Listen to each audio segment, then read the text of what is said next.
2টা ডিম আর 1 প্যাকেট 10 টাকা দামের গুঁড়ো দুধ দিয়ে সকাল বিকালে ঝটপট নাস্তা তৈরি করতে আসি। এটা যাইয়া যখন তখনও খাইতে পারবেন, আবার 5-6 দিন রাইখাও খাইতে পারবেন, বয়মে ভরিয়া কিচ্ছু হবে না। এই যে 2টা ডিম ভেঙে লইছি, এর ভিতরে এখন দিমু দুধ, গুঁড়া দুধ চিড়ে দিতে আসি সুন্দর করে। 1 প্যাকেট গুঁড়া দুধ দিমু, এর লাগে 6 চামচ দেবো চিনি। এই যে 1 চামচ করে 6 চামচ চিনি দিছি। যার যা স্বাদ মতন দিয়ে নেবে। দিছি আমি অল্প একটু লবণ, স্বাদ মতন লবণ দিয়ে দিছি। এখন দিয়ে দিছি খাবার সোডা। খাবার সোডা দিছি কারণ এইটা একটা সুন্দর করে ফুলে উঠবে, সেই জন্য খাবার সোডা ইউজ করছি।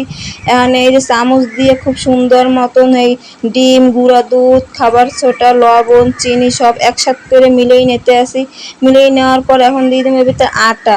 তো যার যা পরিমাণ মতন আটা দিয়ে দেবে। এখানে কোনো পানি অ্যাড করবো না, এই ডিমের ভিতরে এই আটাটা মাইকে নিতে আসি।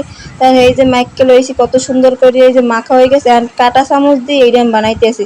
কাঁটা চামচের সাহায্যে আমি এটা সুন্দর করে বানাই একটা প্লেটে রাখতে আসি।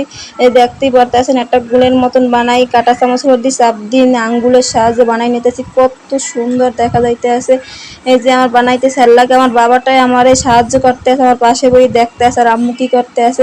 মাঝে মাঝে ও একটু হেল্প করে আমার, ও একটু বানাইতে আছে, বানাইয়া দেখতে আছে যে কিরম আম্মু বানাইতে আছে। এদিকে আমার তেল গরম হয়ে গেছে, একটা পাতিলে তেল গরম দিয়ে এর ভিতরে আমি এই সব বানানোগুলোই দিতে আসি।